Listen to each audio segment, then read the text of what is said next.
Okay, hi students. So today we will see Sesame and Lilies written by John Ruskin.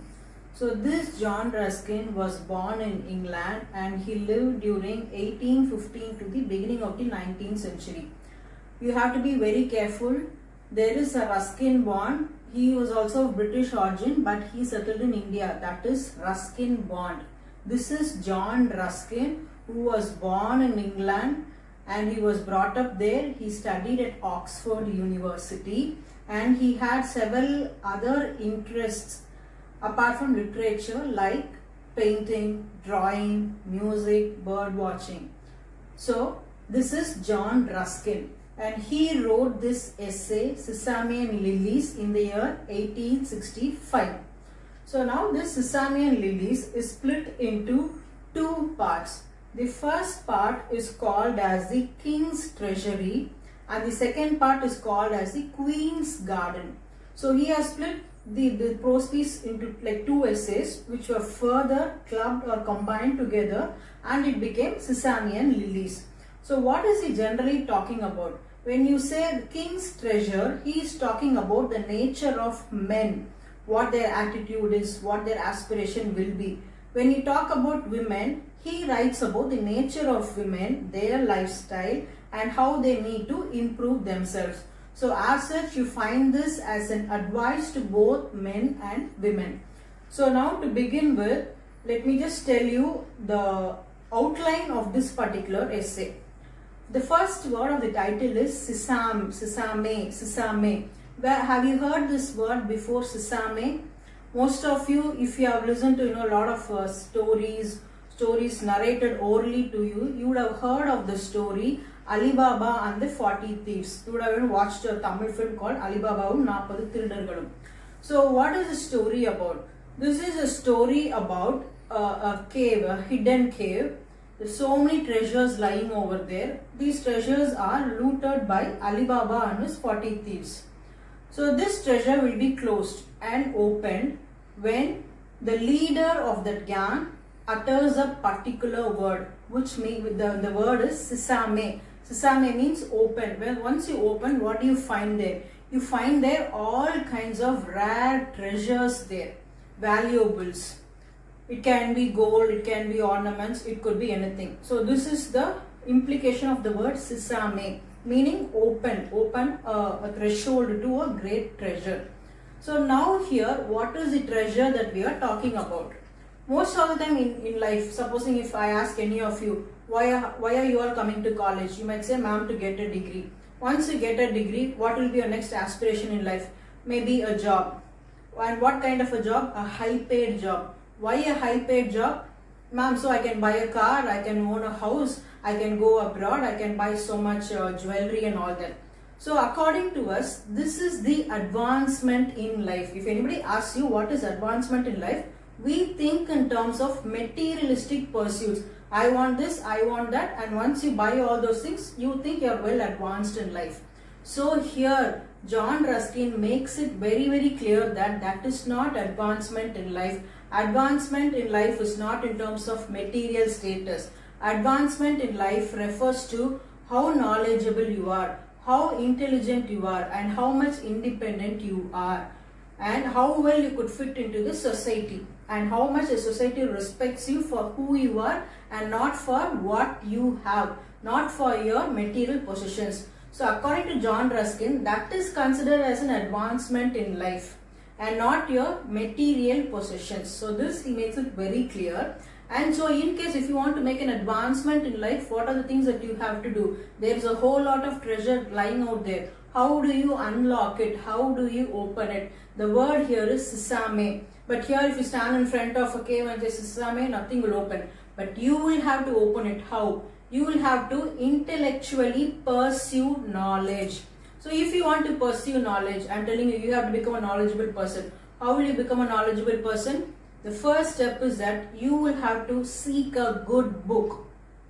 Be in possession of a good book, and once you open the book, everything won't be very clear and easy for you to understand. You will have to understand what it is. And what are books? Books are written by authors. And who are these authors? They are all kings of their areas of wisdom. Supposing someone has written about medicine means he has learned so much about it, he knows so much about it, probably he did a research on that and then he writes. So he is the ultimate authority there. When you say an author, here John Ruskin refers to an author as a king of his particular kingdom, which is that book. So when you want to understand that, you grab so many ideas, you understand concepts, and you also become knowledgeable. And when you read many books, you become the kings of kings. So that's why he says, if you want to open the treasure house of knowledge, the word sesame here for you is equivalent to reading a book. Once you read a book, you will unlock the treasures of knowledge lying underneath it. Just like how Alibaba opens that cave by uttering the word sesame and he finds all the treasures there. You will also understand and you can own the treasures lying within a book. So that is the implication of the word sesame there. So he tells it separately for men and women. So first thing, whatever the content that you have for the test, the first point there is that he points out, he charges mean complaints against English people. He has several complaints against the English people. What is the first complaint? The first complaint is that English people despise. What do you mean by despise? Means hate.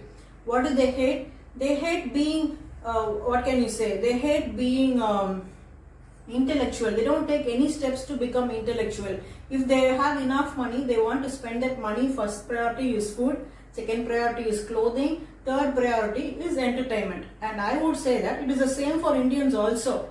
Yesterday or today, it is the same. If you have 100 rupees in your hand, the first thing you want to spend on it will be to buy something to eat. And then to wear something.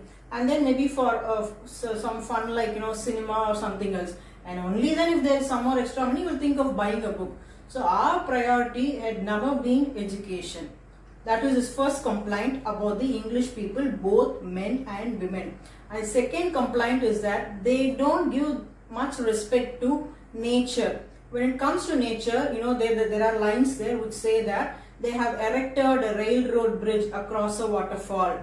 There is a huge vast of greenery there, and there they go and construct a race course. So these are artificial places like a bridge or a tunnel. Or a tunnel is it goes through a cliff. Cliff means a short mountain. If there is a short mountain, they cut across the mountain to form a tunnel so that trains could go that way. That is another way of disturbing nature. We are directly disturbing the peace of nature. So he points it out as a huge mistake and a disrespect to nature. So he points out all these factors and says that the government does not care about nature. They want their amenities in place. And the second complaint is that when it comes to scientific inventions, the government is not funding it adequately. Supposing there is a scientist who is asking for example, some £1,000, the government grants him only 400 or 500 pounds. The rest of the 500 pounds, the scientist himself, the person who is investigating the case or who is doing a research on that, he has to fund for it. So it becomes a double burden for that particular scientist, and he is not recognized also.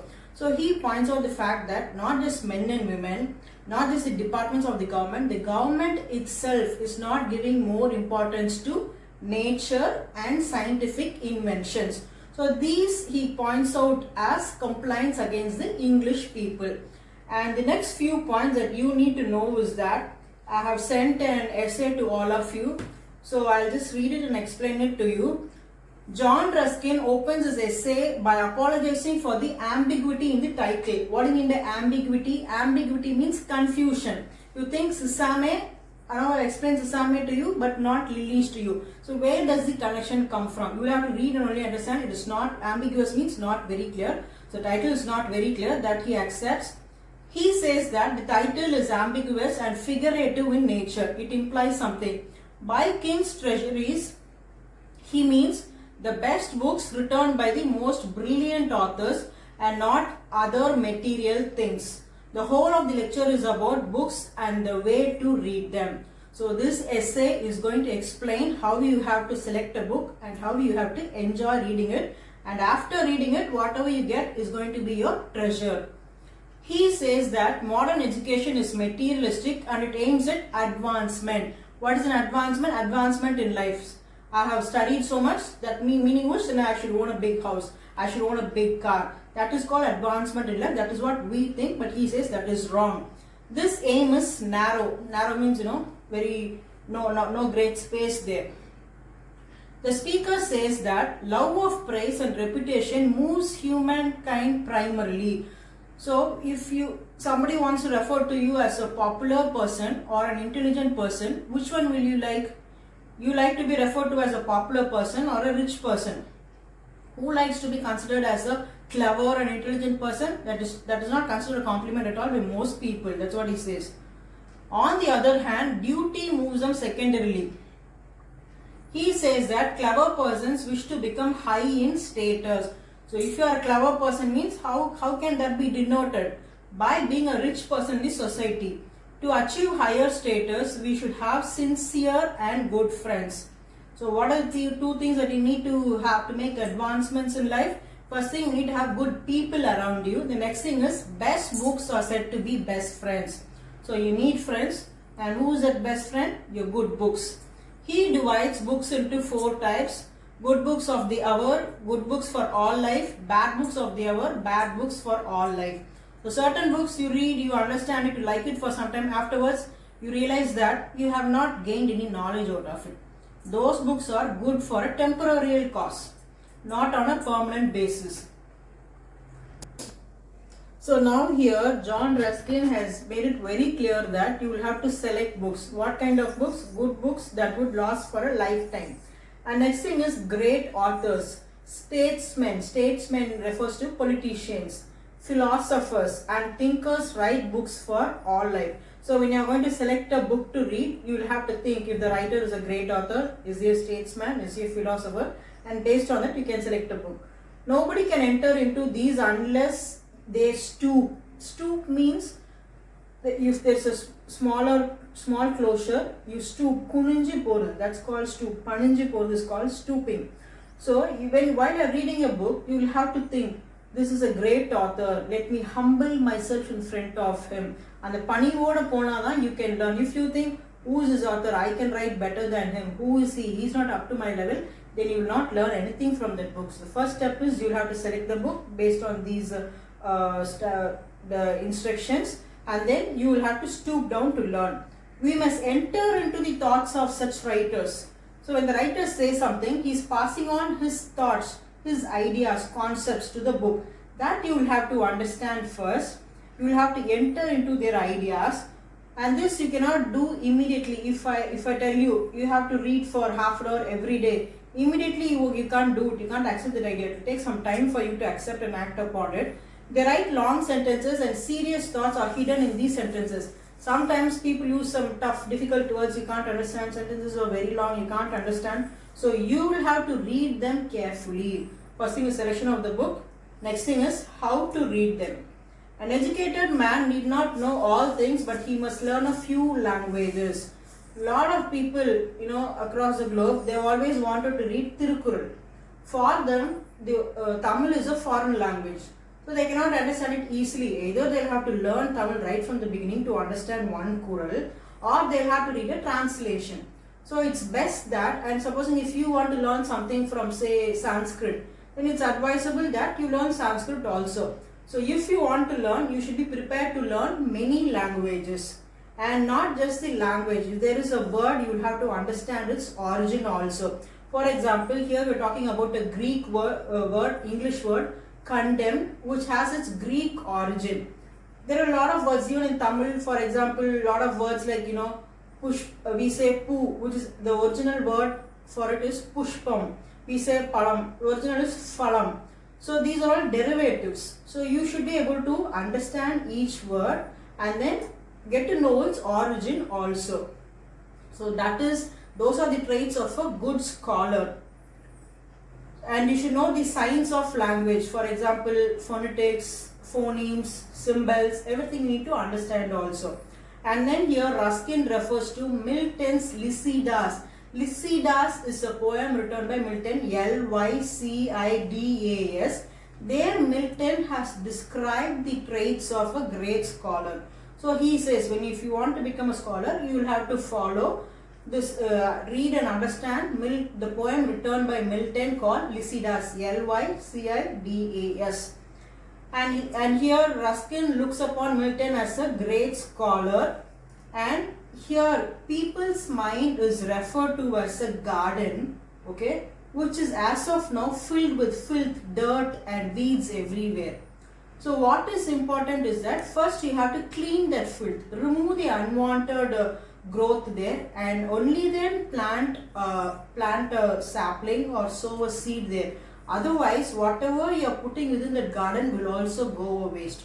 So first thing, when you want to become a good reader, you should clear your mind of all the debris or the waste that is already lying there. The real gift of great writers is that they kindle passion in us. So a lot of people, sometimes you watch a recipe, how it is made on TV, then you want to cook. So that is how the power of education should be. You read about some great people's life, then you also want to become a great person. So reading or education can bring about that effect in you. It should create that impact. And here he says, English people despise science. There are very few utilitarian inventions. What do you mean by utilitarian invention? Utility means it should be used in a particular way. That is called a utilitarian purpose. For example, right now there are two inventions. This is May of 2020. There are two inventions, we'll say. First is an invention which has brought about some nice dark lipstick, a shining matte finish lipstick, and another one is a medicine for corona. Now which will be an utilitarian invention now? The medicine or the cure for corona will be much more valuable and useful to the world rather than a very glossy lipstick. So utilitarian purpose means it has to serve a purpose. The lipstick can also be used, there is no denying it. But what is more useful right now will be a medicine. So that is called a utilitarian purpose. It has to serve a purpose. So he says England does not bother much about utilitarian inventions, whereas it gives importance to other things like decorations. They refer to a canvas board or a color, certain things which only adds colors or decorations to life but does not improve life in any way. The churches and the cathedrals are also current in England. So these inventions, whenever there is an invention, it has to bridge the gap between rich and poor. Poor people should become a little more richer, and all the money should not go and be amassed by the rich people. So now with this, he concludes the king's treasures. In what a king must be sympathetic to his people, and he should encourage people to read books. So what will the king's treasure? The king himself should encourage his people to read a lot. So this is the first part of the essay, where we deal with the nature of men, especially if they want to become a king of their own treasures.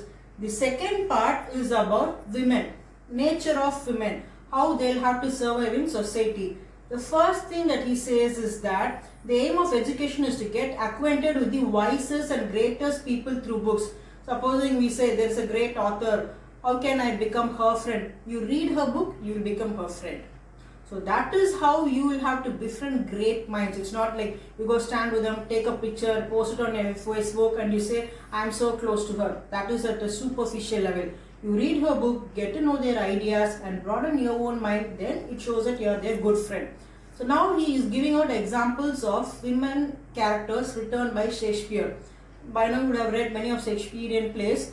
There are so many powerful male characters, and Shakespeare has created even more powerful women characters, known for both good causes and for villainy also. The strength of the character is so high, and Shakespeare has done it really well. And here's a list of names like Desdemona, Cordelia, Isabella, Portia and Rosalind. And there are also, on the other hand, we have women like Ophelia, Lady Macbeth, Regan and Goneril. So they're known for both good and bad traits, but they're equally powerful. And the next one is role of women at home. So we are talking about ordinary women now. The view that men are always wiser, the worker and the ruler is wrong. Women are not dolls. They play the role of lover to encourage and guide men. So most of them think housewives at home, they are not intelligent. He says that's wrong. And next thing, they have nothing to think about. That again is wrong. So what is the role of a housewife sitting at home? She is a lover of her man. And what should she do? The lover has a sense of duty towards her man. Their marriage marks the change of temporary service into eternal affair. Man works out of his home. And when he comes back, a woman keeps a warm home for him, a comfortable, emotionally better home for him. And this is the duty of a woman. And if a woman fails there, then the marriage will also fail.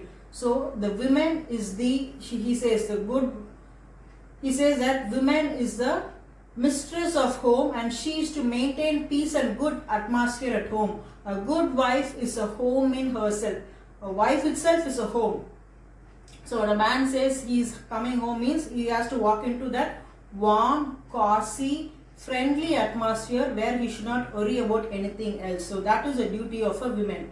And education to women. And education, he says, he points out William Wordsworth's poem Education of Nature. In this poem, there is a girl by name Lucy, and this girl wants to be educated, and she goes around, she's from a rural background, not from a very rich sophisticated background. She goes around, observes nature. For example, she looks at the trees, she looks at the leaves, she looks at the clouds and learns so many lessons from this. For example, a tree never bows down, it always stands straight. So she understands at any point in my lifetime I should also stand straight. I should not feel bowed down or I should not feel let down. So she learns all these hints from nature and she educates herself. So he points it out. It's not like if you want to be educated, you'll have to go sit in a very costly, sophisticated college. Otherwise, you're not educated. No, wherever you are, you can learn.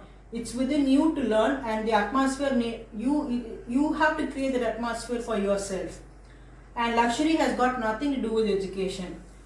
And here every educated woman should have three characters. What is that? Physical beauty. That is therefore all women are expected to be beautiful. Okay, that is agreed. Next thing is natural instinct of justice. When you look at something, when somebody says this is right or wrong, you need not blindly follow. It is good to obey, but you will have to ask a question whether it is right or wrong. And that sense of justice, judgment should come from within. And natural tact of love. When it comes to being in love, you can't be very tactful. You have to be emotionally true to yourself. And she should have read history, she should have read theology, she should have a very good basis of knowledge. A lot of us, religion means we think it's superstitious beliefs. No, if there is a religious belief, she should know the background of that religious belief. For example, those days they tied neem leaves around their homes at their doorstep. Why did they do that? To ward away certain virus or bacteria. So that has a scientific basis that she should understand and bring it into use in her life. And knowledge must be of general nature. She need not specialize in a specific field. It's not necessary that she should have read romantic novels and poetry to be educated. She should. And here he says they must be taught music because music has healing power. Every woman should learn to play a musical instrument, not just to show off, because every musical instrument will help her to maintain a peaceful atmosphere within her own home. They should not develop any complexities like superiority or inferiority complex. Every woman should not think, say, I own this, I own that, I come from this background, so I am much more superior than you and you are inferior to me. That complex should never be there. And women in society and politics. A lot of us think women at home, that is ideal, but women in society and in politics, are we very comfortable with those ideas? Even though we have had very strong political leaders, most of the time, no. But he says, women can be in a public domain like society and politics. When a woman comes into politics, he points it out. Man defends the country and a woman defends the family economy. If there is a male politician, what will he do? He lays out the budget for the entire state or the country. Here he says women have started to do it from their household itself. They plan the budget for their homes. So when it comes to planning the budget for their country also, they can do it very well, he says.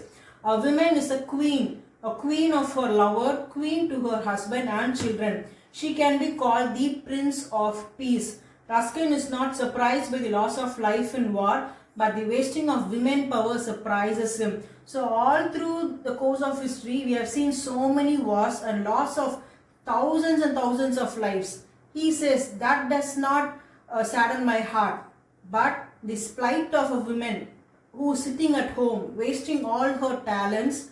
Instead, if she rises to come out and become the queen of not only her home for the country, then that is most welcome by him. So he says the sight of women sitting at home does not go down well with him. He wants women to come out of that sphere. If they have done well as a housewife, if they have done well as a mother, they can do very well as a politician as also. So he asks them to come out of their house and shine in the public sphere also. So Sesame, opening the treasure, and lily is a flower, a fruit of a labor, a sight of beauty. That will come. So a king's treasure and from a queen's garden. So this is Sesame and Lilies for you by John Ruskin. Thank you.